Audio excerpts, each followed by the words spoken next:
continuamos con otro proceso que es conocido como los procesos autorregresivos.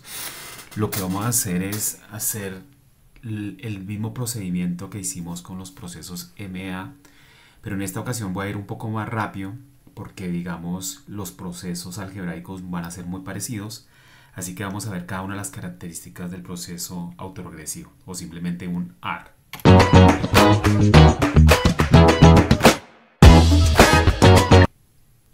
Al igual que hicimos con el MA, vamos a comenzar con un autorregresivo sencillo que es un proceso AR1, que simplemente es un proceso autorregresivo de primer orden, ¿sí? Ese proceso autorregresivo de primer orden luce de esta manera, ¿sí? Miren ustedes que la serie va a ser explicada por el pasado de ella misma. Entonces le vamos a agregar una constante y el ruido blanco. Entonces el pasado más reciente de ella, o sea t-1, va a tener una constante que va a medir el impacto que le genera ese pasado, qué tan influyente es ese pasado sobre el presente de esa variable. Como siempre hay una parte aleatoria, un choque aleatorio que tiene las características de ruido blanco, sus condiciones y una constante. Ahora, como vamos a ver más adelante, y al igual que sucedió con los modelos de MA, una de las condiciones que vamos a imponer acá es que este phi que aparece acá, esta constante, tiene que ser en valor absoluto menor que 1 para una cuestión de estabilidad del modelo, ¿sí? Recuerden que en aquella oportunidad dijimos que para poder estimar eficientemente el modelo necesitábamos imponer una restricción sobre los parámetros que acompañan al proceso MA. Aquí va a suceder lo mismo con el AR. Este phi es muy importante dentro del proceso y para poder encontrar una única solución a este problema más adelante necesitamos poner esta condición. Bueno, una vez establecido cómo vamos a modelar nuestra serie a partir de un modelo AR a través de un proceso autorregresivo, vamos a caracterizarlo a partir de sus momentos, comenzando con la media, después vamos a ir con la varianza y después con las autocorrelaciones, así como hemos hecho con el proceso MA. Entonces, en relación a la media, sabemos que simplemente a este proceso le vamos a sacar el valor esperado por definición y como sabemos, el valor esperado de una suma pues es el valor esperado de cada una de ellas. El valor esperado de C es una constante. El valor esperado de phi xt-1 saco la constante y le saco el valor esperado a xt-1. Y finalmente sería el valor de este épsilon. Como este épsilon es un ruido blanco, sabemos que es 0 y por lo tanto nos quedaría esta C, este valor esperado de xt-1. Vamos a suponer que es la media y esa media la vamos a llamar mu, ¿sí? No importa que estemos en t o en t-1, recuerden que para que sea un proceso estacionario, débilmente estacionario, tiene que su media ser la misma en cada uno de los tiempos. O sea, no importa que lo tomemos en t o en t-1, la media siempre será la misma y la vamos a definir como mu. Entonces de aquí podemos despejar esta mu, ¿sí? Está a ambos lados de la ecuación, la despejamos y tenemos esta expresión. Si de ahí despejamos esta c y la reemplazamos en la ecuación original, mire que tenemos esta nueva expresión. Entonces un proceso AR podría ser de esta manera una vez que encontramos la media.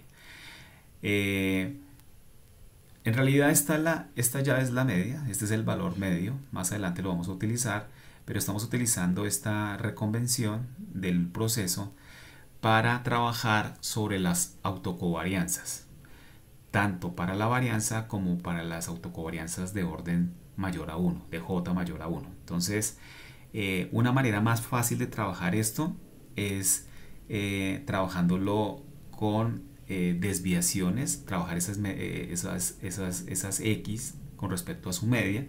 Entonces lo que voy a hacer es miren ustedes que si yo algebraicamente le resto a esto la media, ¿sí? Y lo hago a ambos lados de la ecuación, terminaría con una expresión como esta, ¿sí? Si a esta desviación en relación a su media la reescribo y la llamo xt tilde, miren cómo está acá, esto será igual acá. Quiere decir que en el valor rezagado también tendría lo mismo, tendría una x tilde, pero en rezagado un periodo, y este sería un AR en términos de desviaciones, ¿sí? Este sería nuestro AR en términos de desviaciones. Ahora, entonces, a partir de eso es que voy a comenzar a calcular las autocorrelaciones, comenzando con la varianza, que es el caso particular de la autorregresión cuando no hay rezagos. Entonces, por definición, sabemos que la varianza sería igual a xt menos mu al cuadrado. Le sacamos el valor esperado, pero como dijimos que este xt menos mu por definición es xt tilde, hace un minuto la definimos, al cuadrado, sería este el término que vamos a definir. Si nosotros escribimos esto para, digamos, para el proceso, entonces tenemos aquí este xt era esto, reemplazamos, tendríamos esto, lo tenemos al cuadrado, y si lo desarrollamos sabríamos que es el primero al cuadrado más 2 veces el primero por el segundo más el último al cuadrado. Sacando valores esperados de este proceso, miren ustedes que tendría que sacar este valor esperado de acá, saco este phi al cuadrado, me meto dentro del valor esperado de acá y tendría que esta la varianza. Si sabemos que la varianza de este proceso la llamamos gamma 0, así la hemos denotado todo el tiempo a esta varianza. Aquí entonces sería la varianza en t-1, pero la varianza nuevamente, si es un proceso estacionario, no debería cambiar, debería ser constante, no depender del tiempo. Entonces no importemos que estemos en t o en t-1, esa varianza debería ser la misma, la vamos a llamar gamma 0 en este caso, ¿sí? Lo mismo vamos a hacer acá, vamos a sacar el valor esperado de este término. Miren que si yo saco el valor esperado de este término, estas dos constantes, 2 y phi, las saco y me quedaría el valor esperado de xt-1 tilde por epsilon t. Ahora, miren que esto no es otra cosa que la correlación que existe entre mi variable xt-1 tilde y el ruido blanco. Yo esperaría que estas dos variables no tuvieran ninguna correlación. Yo esperaría que en un proceso autorregresivo xt solamente ayude a explicar de manera contemporánea el comportamiento de xt, ¿sí? Entonces, sí es verdad que existe una relación y parte de la explicación del comportamiento de nuestra serie xt debe ser explicada por este choque aleatorio, pero si yo tratara de encontrar si es digamos, el comportamiento de este xt no puede ser explicado por otro choque aleatorio en otro periodo diferente, lo que está pasando acá. Miren que aquí lo que estoy tratando de encontrar es si existe alguna relación entre xt y una variable que está rezagada, que está en otro periodo diferente. Como están en periodos diferentes, no puede haber ningún tipo de relación entre ellas y por esto valdría 0. El último término de este valor esperado es simplemente la varianza, pero en este caso la varianza de epsilon, del ruido blanco, que sabemos que es sigma cuadrado. No confundir con esta varianza, esta es la varianza, pero del proceso, de este caso del AR que estamos estudiando, y esta sería la varianza del ruido blanco. Este sería entonces lo que tendríamos. Entonces, como tenemos a ambos lados de la ecuación gamma, lo despejamos y encontramos que esta finalmente sería la varianza. Entonces, gamma 0, la varianza de este AR en términos de desviaciones es esto. Esta es la ecuación. Vamos a hacer lo mismo con las autocovarianzas para j mayor que 0, o sea 1, 2, 3, etc. ¿Sí? Volvemos a hacerlo el mismo paso. Por definición, las autocovarianzas se definen como xt menos mu. Entonces comenzamos como gamma 1, o sea un rezago. Entonces la comparo con el primer rezago, hago las mismas operaciones. Esta es por definición xt tilde, esta también es xt tilde. Reemplazo, simplemente voy a reemplazar este valor de xt que lo tengo definido allá atrás, que es esto, multiplicado por esta variable. Comienzo a multiplicar cada uno de estos términos y me doy cuenta que este término que está acá, al sacarle valor esperado, nuevamente es la varianza de ese proceso, o sea, gamma 0 por phi, Y acá tengo nuevamente una correlación entre epsilon t y una x en un periodo diferente, lo cual es 0 por los mismos argumentos que dijimos acá. Entonces la expresión que resultante de esto sería que gamma 1 es esta expresión. Lo mismo puedo hacer con otra, digamos, con otra autocovarianza de otro valor, por ejemplo en 2. Entonces compararía xt con xt menos 2, ¿sí? Las defino en términos de desviaciones, defino xt, que es esta que está acá, de tilde, ¿sí? La multiplico por xt menos 2, hago distribuyo esto y comienzo a sacar los valores esperados. Miren que acá tendría el valor esperado, esto saco el phi, le saco el valor esperado a estas dos variables y tendría este resultado. Aquí aparece un valor esperado de estas dos variables, como son dos variables que están en diferentes periodos, la relación debe ser 0. Y aquí está por definición, mire que es una correlación entre una variable que está definida, están relacionadas o están distanciadas de un solo periodo. Cuando están distanciadas de un solo periodo la hemos llamado gamma phi. Miren que algunos se pueden confundir porque cuando dijimos gamma phi tomamos entonces t y t menos 1, pero gamma phi en realidad es que puedo calcular la distancia entre dos variables, solamente está la distancia está representada por un periodo, no importa dónde la tome. En este caso allá la tomé entre x y xt1, pero aquí la estoy tomando entre t1 y t2, pero lo importante es que hay un solo periodo de diferencia, por lo tanto este sigue siendo gamma 1, ¿sí? Además para que sea estacionario débilmente. Entonces al final de todo este proceso, dado que esto es 0, quedaría phi por gamma 1, pero como gamma 1 ya vimos que era este proceso, o sea, phi rho lo reemplazo lo que es gamma, entonces me quedaría phi por phi al cuadrado y por gamma 0. Entonces este sería nuestro gamma 2. Si ustedes notan el comportamiento, miren que cuando nos dio gamma 1 siempre aparece este phi, el rho, ¿cierto? Cuando apareció rho 2 aparece nuevamente el phi, pero como estamos en el rezago 2, aparece elevado al cuadrado y siempre aparece rho. Entonces, si yo hago esto para más rezagos, 3, 4, 5, yo ya tengo, digamos, una tendencia que va a lucir así. Entonces, por ejemplo, si yo tuviera que hacer gamma 3, ¿sí? Entonces siempre aparecería ese phi elevado al rezago correspondiente. Entonces aquí sería phi 3, ¿sí? Y siempre aparecería gamma 0, la varianza. Y así sucesivamente. Entonces miren que si yo sigo hasta gamma j, ¿sí? El resultado sería que aquí tendría un phi y aquí tendría un j, ¿sí? Por gamma 0. ¿Listo? Entonces, lo que podría hacer después es reemplazar estos valores. Miren que aquí aparece este phi que está acá, que corresponde a esto, por gamma 0. Pero gamma 0 ya vimos que nos dio en la pestaña anterior, nos dio que gamma 0 era este valor, ¿sí? Si yo lo reemplazo, entonces acá resultó con esta expresión, con toda esta expresión, haciendo las correspondientes equivalencias algebraicas. Bueno, entonces, con esta j-ésima autocovarianza ya definida, ya calculada, puedo entonces ahora encontrar las funciones de autocorrelación para un proceso AR. Simplemente recuerden ustedes que las funciones de autocorrelación están definidas como rho, y la de simplemente escoger gamma j, que lo calculamos acá, y dividirlo sobre gamma 0, que es la varianza. Entonces dividir sobre. Recuerden que simplemente estamos haciendo una estandarización para quitarnos el problema de las unidades. Si hacen esto algebraicamente, si ustedes dividen esto sobre gamma 0, al final solamente nos quedaría que rho j es igual a phi a la j. Esa sería la definición.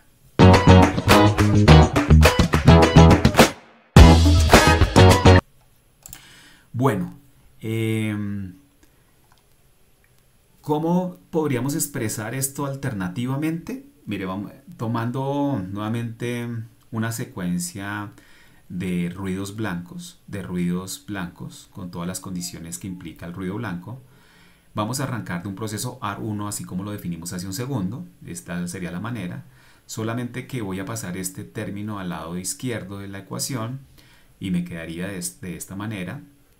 Y a través de los operadores de rezago que ya vimos cuando estábamos viendo el MA1, podría definirlo de esta manera. Mire que si usted multiplica este por 1 daría este término, y este por este, al multiplicar L por XT, lo que lo haría rezagar, entonces me quedaría XT menos 1 por phi. Ahí está el término, o sea que es equivalente. Ahora aquí tengo un polinomio. Este polinomio ya vimos que es, yo puedo expresar ese polinomio como una serie geométrica, que si este phi que está acá es menor en valor absoluto a 1, podremos invertir este proceso haciendo la secuencia correspondiente. Mire que si paso este a multiplicar acá, pasa acá, y expando este proceso, mire que este término por c me daría este término por este me daría esto, pero esto que está aquí no es otra cosa que, digamos, una expresión geométrica que ya habíamos visto antes, que es esta que está acá, ¿sí? Entonces, al multiplicar cada término por el epsilon t, ¿sí? Ya vimos que esto que está aquí, pues este término este polinomio al final es una constante que no le hace nada, entonces simplemente lo expresamos de esta manera, pero al multiplicar este epsilon t por esta expansión geométrica, por esta serie geométrica, entonces tendríamos epsilon t, quedaría acá, este por este, lo rezago una vez, entonces tendríamos de epsilon t menos 1 y así sucesivamente. Miren que nosotros partimos originalmente de un AR1 por definición, y con esta conversión, siempre y cuando este epsilon sea menor que 1, terminamos con un MA infinito, ¿sí? Miren que el XT depende de una constante, esto simplemente es una constante, y el resto será explicado por una cadena de rezagos y contemporáneos del ruido blanco, ¿sí? Entonces hemos convertido un AR1, es posible invertir esto y llevarlo a una conversión de un MA1. Recuerden que la condición necesaria para llegar a esto es que este phi sea menor que 1. Nuevamente aquí hay que recordar que esto es necesario para procesos de estimación y podamos encontrar un único proceso que rija una serie determinada. Bueno, miren que hemos dicho que, en resumen, que el valor esperado de este proceso AR1 es esto, lo definimos como mu por definición, pero el valor calculado nos dio esto. La varianza del AR1 XT, que por definición lo hemos denotado como gamma 0, nos dio este proceso, ¿sí? Este término, que al final se resume acá de esta manera, ¿sí? Esto sigue siendo una progresión geométrica que al final se convierte en esto, ¿sí? Para aquellos que no lo vieron, miren que cuando la estamos calculando nos encontramos con esto, ¿cierto? Pero lo podremos, esto mismo es una progresión geométrica. Si nos devolvemos, es una progresión geométrica que luciría así, siempre y cuando, repito, este phi sea un número en términos absolutos menor que 1. Y las autocovarianzas y las autocorrelaciones, hemos encontrado que las autocovarianzas lucen de esta manera, ¿sí? Esta es la ecuación que la rige, y las autocorrelaciones está simplemente determinada por phi a la j. Ese es, digamos, el resumen de lo que hemos encontrado de los procesos AR, y como ustedes observan, cada uno de esos momentos no dependen del tiempo, y por lo tanto podemos afirmar, al igual que hicimos con el MA1, que este proceso será estacionario, también se conoce como covarianza estacionario, o simplemente por la definición que vimos en una de las primeras clases, es que es débilmente estacionario. Y la condición para lograr eso está sobre que ese phi sea en valor absoluto menor que 1. Un ejemplo de esto, esta es una serie simulada, hemos hecho una serie simulada a partir de una serie de tiempo, y hemos calculado la función de autocorrelación. Algo que quiero que noten acá es que en este caso la función de autocorrelación no va a ser muy útil para saber qué tipo de proceso es cuando es un AR.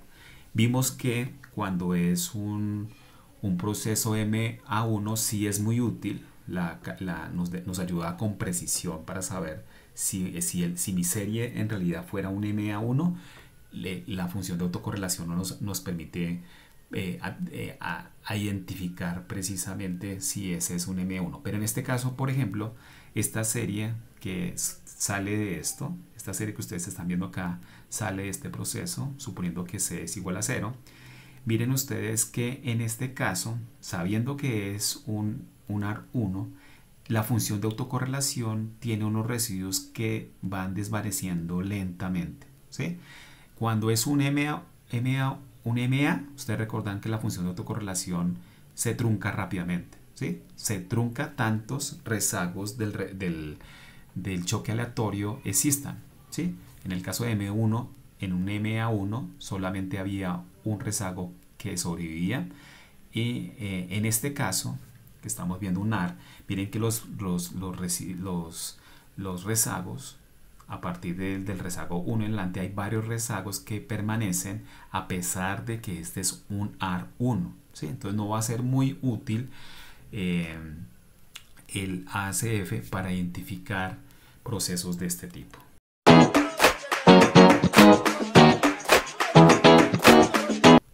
Ahora podemos generalizar los procesos AR para, digamos,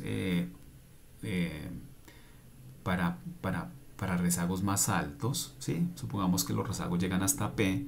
La descripción general sería este. Miren que la serie va a estar determinada por el pasado de esa variable, pero en este caso no solamente vamos a tener un rezago 1, sino vamos a tener rezagos 2, 3 hasta P. Entonces diremos que este es un AR P cuando tiene este tipo de comportamiento. Miren que las características es que si existen, la variable va a ser explicada por su pasado hasta P rezagos, una constante, y el ruido siempre debería estar presente ahí, pero contemporáneamente.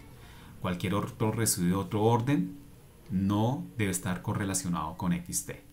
Si yo paso estas X al otro lado, mire que tendría toda esta parte y aquí solamente me quedaría X y epsilon T, y esto lo puedo expresar más fácil en términos de operadores de rezago, ¿sí? Entonces miren que aquí la forma de expresar esto en operadores de rezago, miren que si ustedes rompen esto, miren, aquí quedaría 1 por XT, sería este término.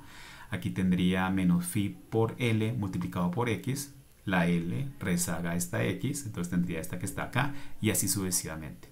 Déjenme llamar a este polinomio de forma genérica de esta forma. Una phi mayúscula L, ¿sí? XT. Todo este polinomio es esta expresión que está por X más el resto, ¿sí? Si ustedes ven esta ecuación de manera genérica, este será un AR P, ya saben de dónde sale, ¿sí? Y este polinomio nosotros podríamos encontrar las raíces características para saber si este polinomio nos permite tener un proceso estable o no. Técnicamente ese polinomio, las raíces que nosotros encontremos ahí, vamos a ubicarla en algo que se llama un círculo unitario, ¿sí? Y si todas esas raíces que tienen valor unitario, repito, están fuera de las raíces, si las raíces que encontremos de ese polinomio están fuera de ese círculo, diremos que este proceso autorregresivo es estable, ¿sí? Si eso es cierto, si se cumple con la estabilidad de este proceso, entonces podríamos resolver esta expresión despejando XT. Miren que aquí podría pasar acá, simplemente repito, si estas raíces están fuera del círculo unitario, entonces tendría esta posibilidad y en este caso podría revertir, ¿sí?, el proceso de esta manera, ¿sí? Entonces aquí tendría, miren que aquí lo que tendría es un MA, en este caso como es un polinomio de grado P, entonces aquí tendría he pasado de un AR, es posible pasarlo a un MA siempre y cuando se cumplan esas condiciones de las raíces de ese polinomio.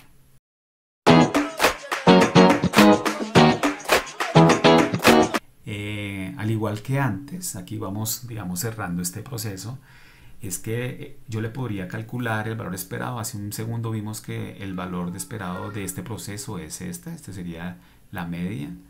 Si nosotros convertimos esto en términos de desviaciones, terminaría con las varianzas y las autocovarianzas.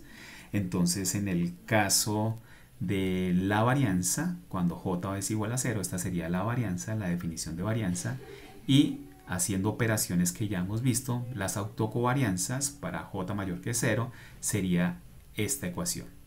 Esta ecuación, ¿sí? Esta ecuación, si nosotros la dividimos por gamma 0, o sea, por la varianza, encontraremos esta expresión genérica que está acá, ¿sí?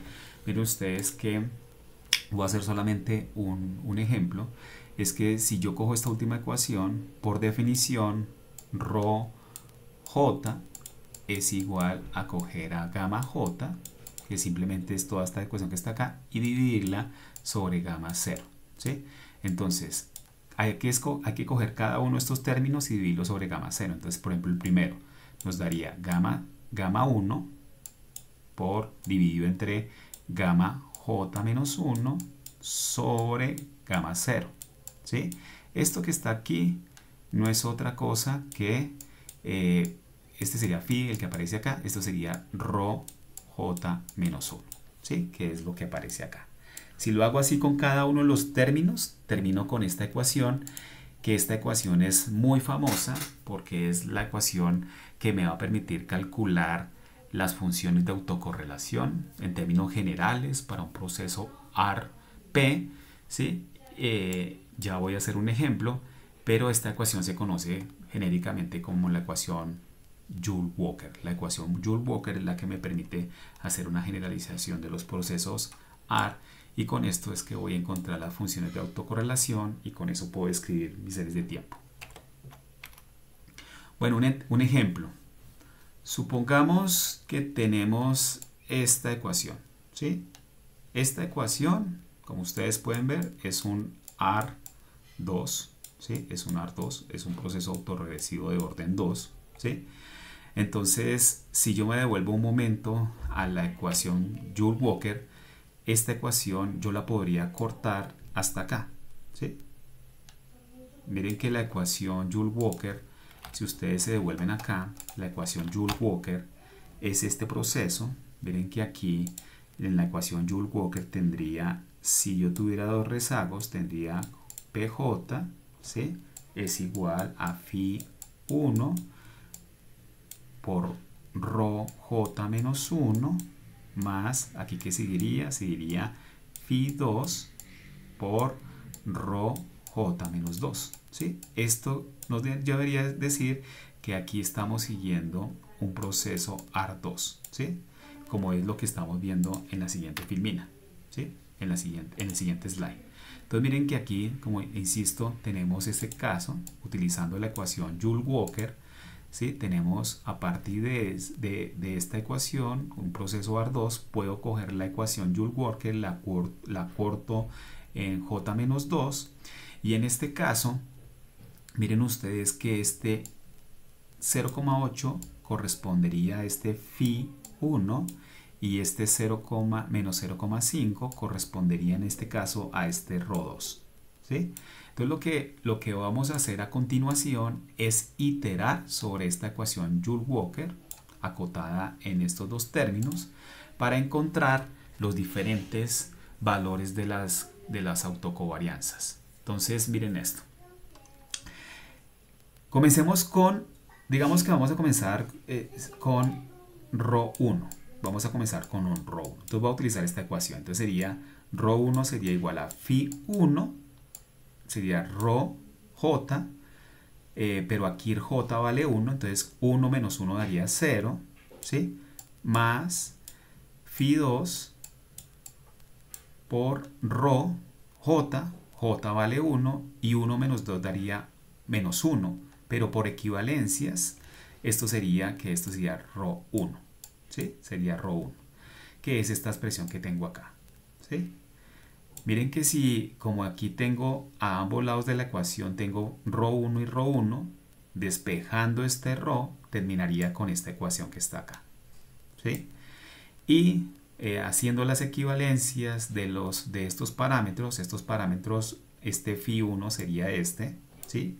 este phi 2 sería este valor que está acá, reemplazando encuentro el valor. Este valor entonces correspondería a ρ1, ¿sí? Para la función de autocorrelación, este sería el primer valor cuando j es igual a 1.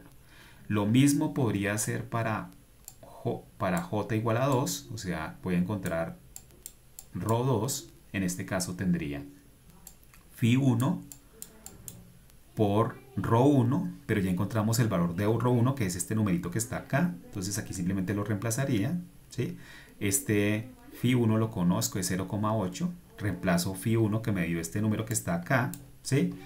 Y aquí tengo, miren ustedes que aquí tengo phi 2, que ya lo tenemos, que es menos 0,5, este número que está acá, multiplicado por ρ0, pero ρ0 sabemos que siempre vale 1, este número siempre vale 1, entonces quedaría menos 0,5 por 1, daría este término, por lo tanto esto me daría menos 0,03, ¿sí? Aquí también no lo había dicho, pero este también valía 1 acá, por eso quedó phi solito y ya. Entonces yo podría seguir iterando con ρ3, etcétera, etcétera, y ya tendría para la función de autocorrelación los diferentes valores y a partir de eso graficarlos.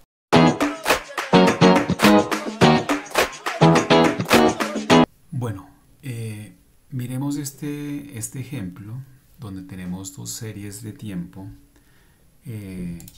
diferentes. En este caso tenemos un proceso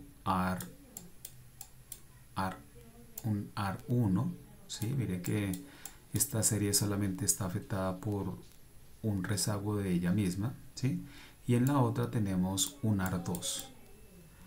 Entonces aparecen dos rezagos de la variable dependiente, ¿sí? Entonces nosotros podríamos calcular las funciones de autocorrelación, que son estas dos que aparecen acá, ¿sí? Son estas dos que aparecen acá. Y si ustedes no conocieran las ecuaciones y se preguntaran cuál corresponde a cuál y cuál me ayuda a identificar cuál proceso es el que corresponde, miren que no podría saberlo, porque mientras que la primera gráfica que está describiendo el primer proceso, ¿sí? Miren que para el rezago 0, el 1, el 2 y el 3, en esos rezagos todavía los valores de autocorrelación siguen siendo importantes, ¿sí? Son significativos, ¿sí? A pesar de ser un R1. Para un R2, mire que pasa lo mismo. En el rezago 1, en el rezago 2, incluso el rezago 3, tenemos el mismo comportamiento. Entonces, a pesar de que son dos procesos diferentes, las funciones de autocorrelación no nos permiten identificar. Recuerden que ustedes no van a conocer estas ecuaciones, van a tratar de estimarlas y solamente van a ver sus momentos resumidos a través de las funciones de autocorrelación. Entonces, estas funciones no les permiten identificar eso en el caso del AR, como si pasa lo contrario con el MA, que el MA sí se puede identificar claramente en este caso. ¿Cuál es la razón? Es que miren que las funciones de autocorrelación no es otra cosa. Nosotros acá escribimos las funciones de autocorrelación como no es otra cosa por definición que la correlación entre dos periodos, entre xt, ¿sí? Y una xt t menos j, ¿sí? Esta es la correlación entre estas dos. Entonces, por ejemplo, si yo quisiera saber cuál es la correlación entre xt y xt menos 2, por ejemplo, ¿sí? Mire que estoy separando no un periodo sino dos periodos. Mire que el resultado de esto, de nuestra función de autocorrelación, esa correlación no va a estar influenciada solamente por este xt menos 2 en esa correlación, ¿sí? Sino que en el intermedio aparece xt menos 1, ¿sí? Xt menos 1. Entonces esa correlación no va a ser directa entre estas dos variables, sino que también va a estar influenciada por rezagos intermedios, ¿sí? Lo cual afecta el resultado que aparece en las funciones de autocorrelación. Entonces, de manera intuitiva, lo que se hace para eliminar esto es correr coger nuestra serie, nuestro proceso, correr una regresión normal como las que hacemos y vamos a tratar de eliminar, lo que vamos a tratar es de eliminar cuáles coeficientes que acompañan alguna de las variables, o sea, estoy hablando de estos valores de phi, ¿cierto? ¿Cuál de estos phi son significativos para explicar a la variable, en este caso de nuestra serie original, ¿sí? Eliminaríamos aquellos que no son significativos para explicar eso. Cuando hacemos eso, podemos depurar un poco esta función de autocorrelación y a esa depuración la vamos a llamar, digamos, la función de autocorrelación parcial, que son estas gráficas que aparecen aquí en la parte inferior, son las funciones de autocorrelación. O sea, para decirlo de manera muy escueta, pero de manera muy intuitiva, las funciones de autocorrelación parcial eliminan ese ruido que están generando las correlaciones intermedias que están influenciando los resultados. O sea, en el ejemplo que estábamos viendo, si estaba analizando xt con xt menos 2, ¿sí? Hay dos periodos de distancia, en el intermedio aparece la influencia que tiene xt menos 1. No los queremos a partir de una regresión eliminar esa influencia para dejar el efecto puro, y eso es lo que tendríamos con las funciones de autocorrelación. Cuando nosotros graficamos eso, vean ustedes la diferencia. La función de autocorrelación me muestra que en el caso de la primera ecuación solo aparece el rezago 1 siendo significativo, ¿sí? Y en el caso de la segunda ecuación solo aparecen dos rezagos, este rezago y este rezago siendo significativos. ¿Qué significa? Que con las funciones de autocorrelación es un mecanismo más apropiado para identificar si se trata de un AR, ¿sí? Y de qué grado es. Entonces, por ejemplo, aquí los rezagos decaen rápidamente, a diferencia de estos que caen paulatinamente. Aquí lo que tenemos es que caen dramáticamente y los rezagos que sobrevivían sería el orden del AR. En este caso tendríamos un AR como efectivamente es, y aquí tendríamos dos rezagos, y de ahí en adelante serían 0, y esto nos permitiría identificar que claramente es un AR2. Entonces, resumiendo un poco lo que hemos utilizado hasta el momento, es que las funciones de autocorrelación al final resumen todo, digamos, el proceso de los momentos de los procesos estocásticos, tanto de media móvil como de procesos autorregresivos. Los utilizamos como un mecanismo para identificar cuál es el proceso que está generando los datos, de una serie real, ¿sí? Y a partir de eso podríamos utilizarlo como un instrumento para identificar si nuestra serie se ubica dentro de alguno de los dos procesos, ¿sí? Entonces, las funciones de autocorrelación son recomendables para identificar procesos de media móvil, ya lo vimos en el video anterior, y ahora las funciones de autocorrelación parcial son más adecuadas para los procesos AR, ¿sí? Tenerlo en cuenta.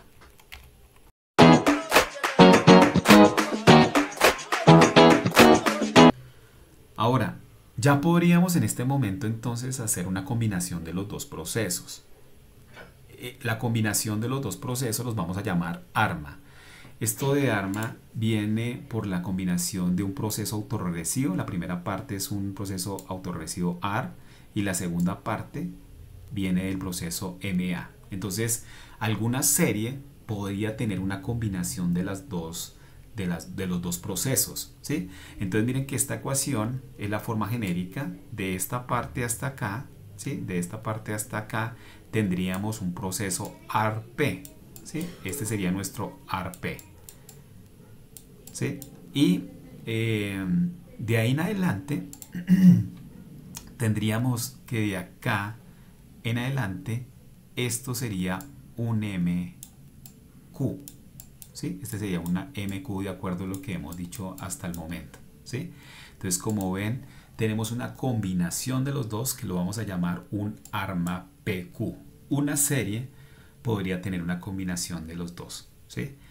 Nosotros también podríamos expresar esto en términos de sus momentos, sacarle su media, sacarle sus varianzas, sus autocorrelaciones, etcétera, tal y como lo hicimos anteriormente. Yo no lo voy a entrar muy en detalle. Esta sería, por ejemplo, la media. Podríamos definir este proceso ARMA PQ en términos de tildes, o sea, en relación a la media, y así como hicimos anteriormente. Con eso podríamos definirlo en términos de polinomios de rezago. Y miren que si yo paso todas las x a un lado, entonces tendría este polinomio. A este polinomio lo voy a llamar phi mayúscula L, y a todo este polinomio que ya habíamos visto antes lo voy a llamar teta mayúscula L. Entonces ese es el polinomio de la parte autorregresiva y este es el polinomio de la parte de media móvil, ¿sí? Entonces ya habíamos visto que este polinomio, para que sea estable el proceso AR, necesitamos que este polinomio tenga unas raíces. El polinomio tenga unas raíces y estas raíces tienen que estar fuera del círculo unitario. Entonces, si están dentro del círculo unitario, el proceso es estable y lo podría estimar eficientemente. Podría despejar esto para convertirlo en esto y estimarlo de esta manera. Mire que lo convertí y pasaría de un proceso AR a un proceso de media móvil. Y lo mismo pasaría con este polinomio de la parte MA, en el cual nuevamente lo mismo, podríamos poner las mismas condiciones. Si ese polinomio, todas sus raíces están fuera del círculo unitario, vimos también que es invertible y por lo tanto lo podríamos expresar de esta manera, garantizando en ambos casos su eficiente estimación.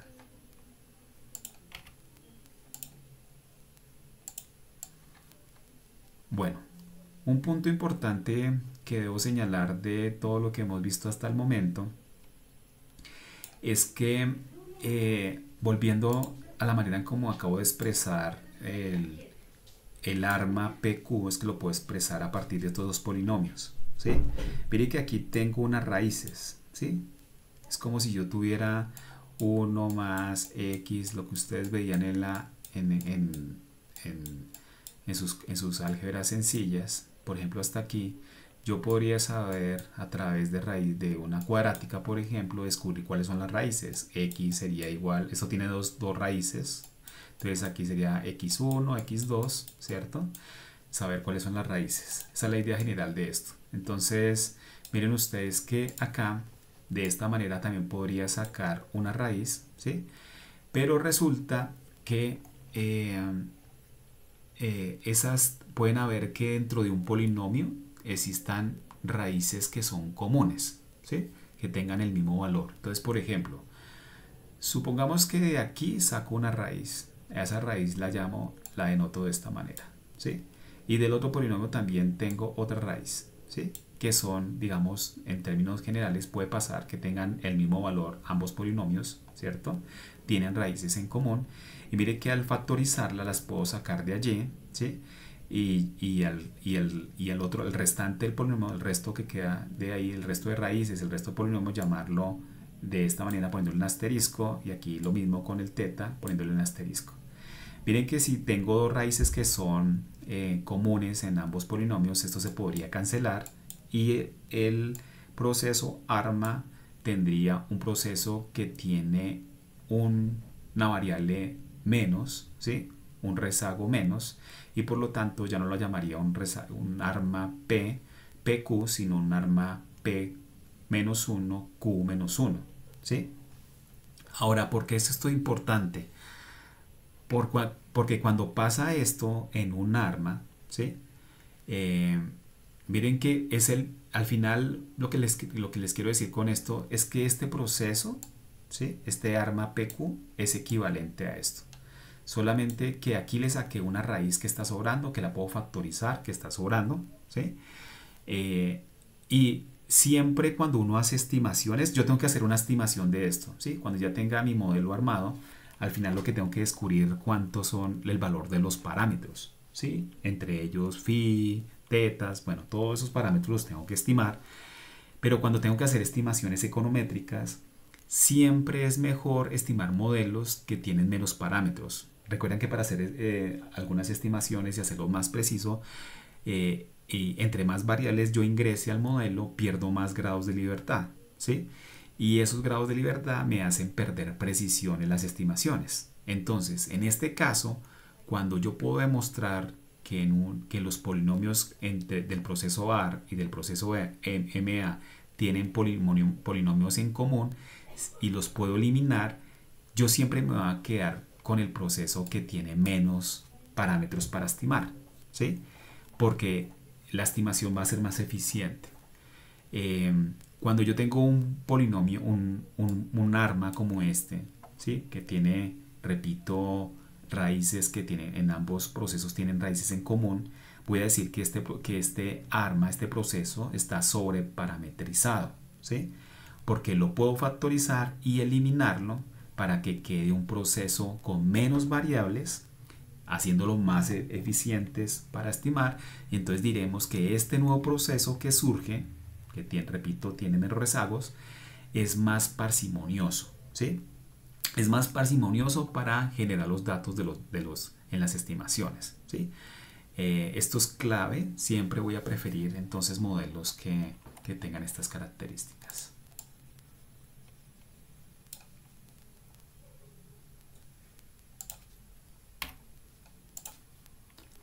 Bueno, de hecho, miren que les quiero presentar este ejemplo. Tengo aquí, miren ustedes que aquí tengo en este caso un AR.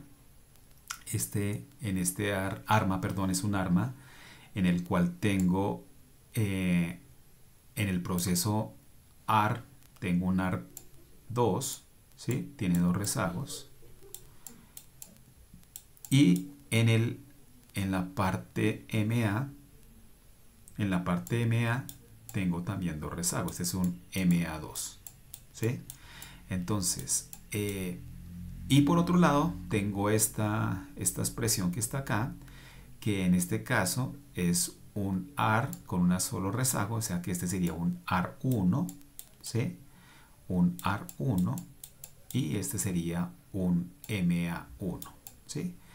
La pregunta de esto es, veamos las funciones de autocorrelación y la autocorrelación parcial, a ver cómo se comportan ambos modelos, ¿sí?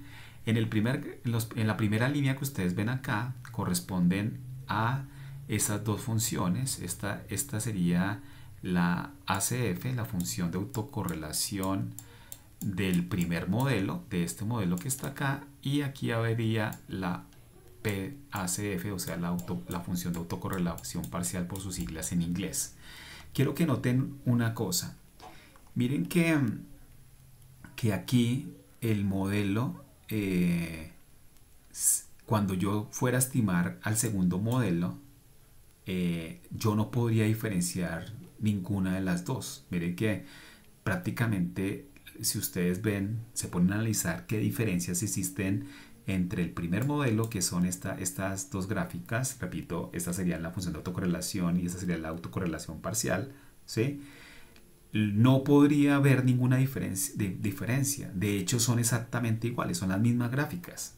Pero en realidad, cuando hice esto correspondió a esta ecuación, ¿sí? Y esta segunda gráfica correspondió a esta, ¿sí?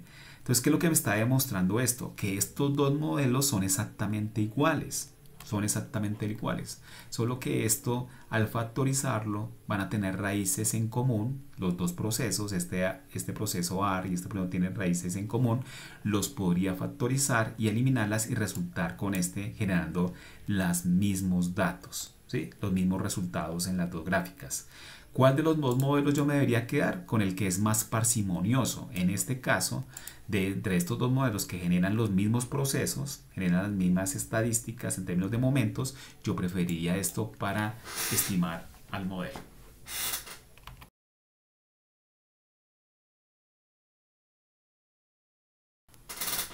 Bueno, hemos dicho que, digamos, ya hemos construido todo lo que tiene que ver con los dos procesos que hemos estado analizando, el proceso MA, el proceso AR. Hemos visto las caracterizaciones estadísticas de esos dos procesos, los hemos unificado, ¿sí?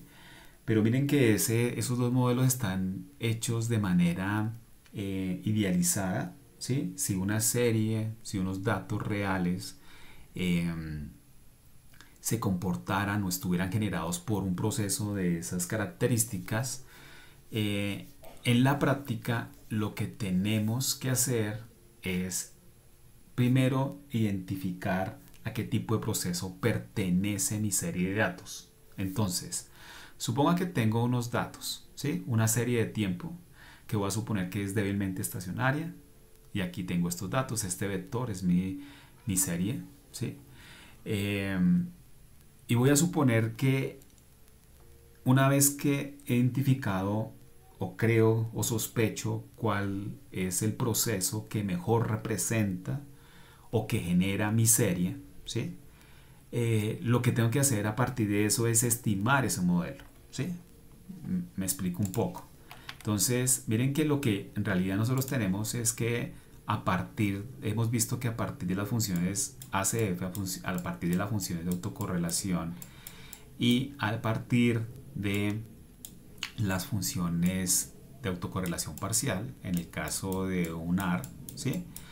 Supongo que yo descubro que mi serie se parece a un arma 1-1. Recuerden que esos numeritos hacen parte, el primero hace parte de la función del proceso autorregresivo, entonces sería nuestra P y este sería nuestro Q, ¿sí? Donde Q es los rezagos del proceso MA, ¿sí? Es decir, que nuestro modelo teóricamente lucería de esta manera, o sea, esta serie que nosotros tenemos la podríamos generar, ¿sí? Para hacer pronóstico, por ejemplo, a partir de un proceso en el cual tuviéramos estas características. Entonces aquí tendría xt-1 siendo un AR más un epsilon, y tendríamos en la parte de media móvil tendríamos un epsilon t-1. Entonces miren que una vez que yo descubra que esta es la mejor representación de mi serie de tiempo, el paso siguiente, bueno, aquí se me olvidaron perdón, acá los coeficientes, acá tendría un epsilon, ¿sí? Y aquí tendría un teta. Entonces, el paso siguiente a estas, digamos, lo que tendría que hacer es tratar de estimar estos parámetros. Necesito estimar cada uno de estos parámetros, este C, esta constante, este phi, tendría que estimar este teta, etcétera, etcétera, ¿cierto? Entonces, tengo que buscar una manera de encontrar cómo estimar esto. En principio yo lo podría hacer por mínimos cuadrados ordinarios, ¿sí? Pero aquí el problema surge en, que más adelante vamos a verlo en detalle, surge en que mínimos cuadrados no resulta ser el mejor modelo para estimar esos parámetros, porque violaría varios de los supuestos que implica hacer mínimos cuadrados, ¿sí? Recuerden que mínimos cuadrados tienen unos supuestos implícitos, entre ellos la exogenía estricta, ¿sí? Que nada de lo que aparezca en el error debe estar relacionado con las variables explicativas, y en este caso esto no siempre se va a cumplir. Entonces debemos buscar una función que me permita hacer una mejor estimación de manera más eficiente. Generalmente estos modelos se estiman a partir de la técnica de máxima verosimilitud. Esta ecuación lo que está mostrando es, digamos, la ecuación que vamos a tratar de maximizar, ¿sí? La función de verosimilitud sobre la cual vamos a estimar el proceso. Para poder estimar esta función debemos suponer que los epsilon que aparecen en esta ecuación se distribuyen de manera normal. Esta es una condición necesaria para que podamos encontrar estos parámetros, estimar estos parámetros. Entonces lo que va a hacer esto es tratar de maximizar esta función de tal manera que logre identificar correctamente cada uno de los parámetros que están descritos acá, ¿sí? Para hacer esto, pues simplemente maximizamos esta función, sacamos las condiciones de primer orden. Esto nos va a dar una ecuación, un sistema de ecuaciones que generalmente se resuelve por métodos numéricos, esto no tiene solución cerrada y por lo tanto tiene que resolverse por métodos numéricos.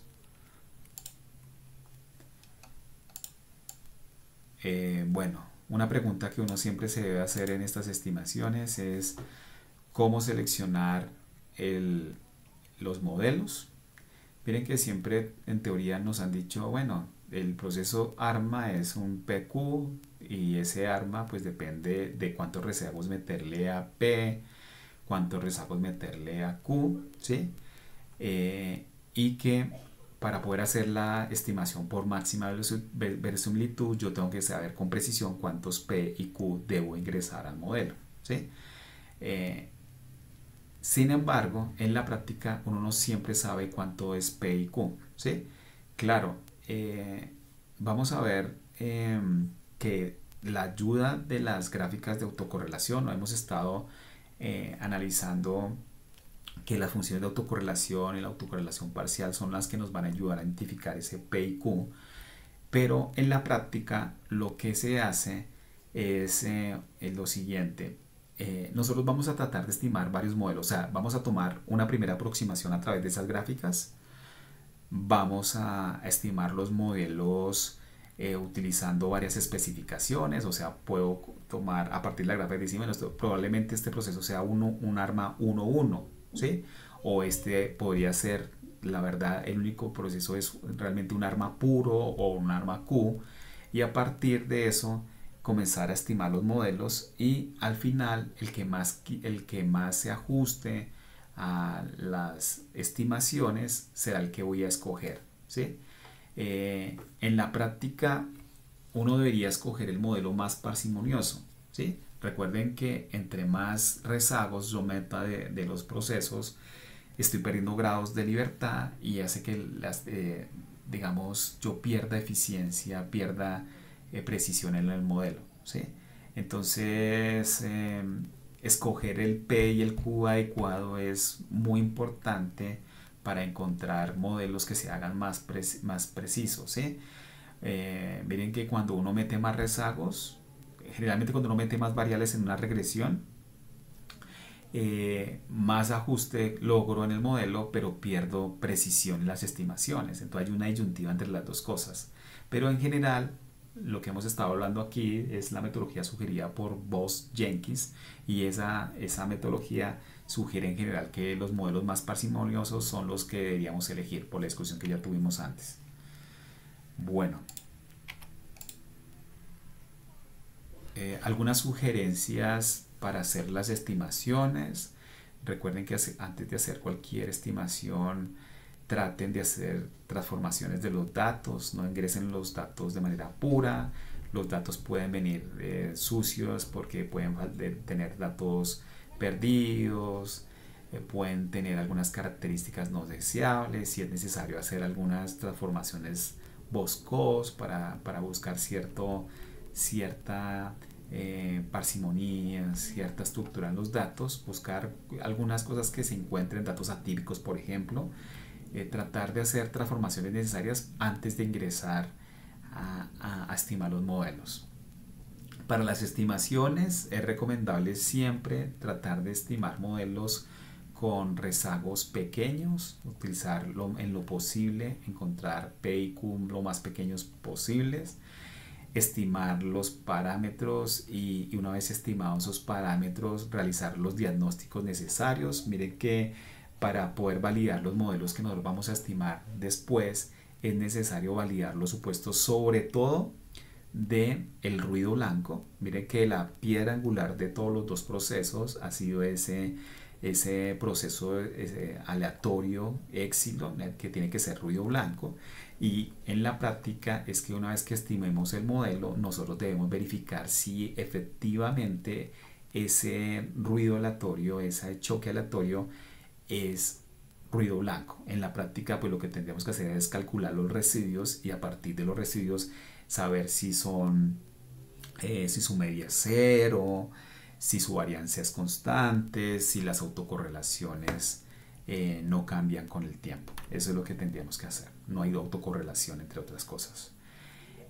Como ya les dije, las funciones de autocorrelación y las autocorrelaciones parciales nos ayudan en principio a encontrar qué tipo de modelos hay, ¿sí?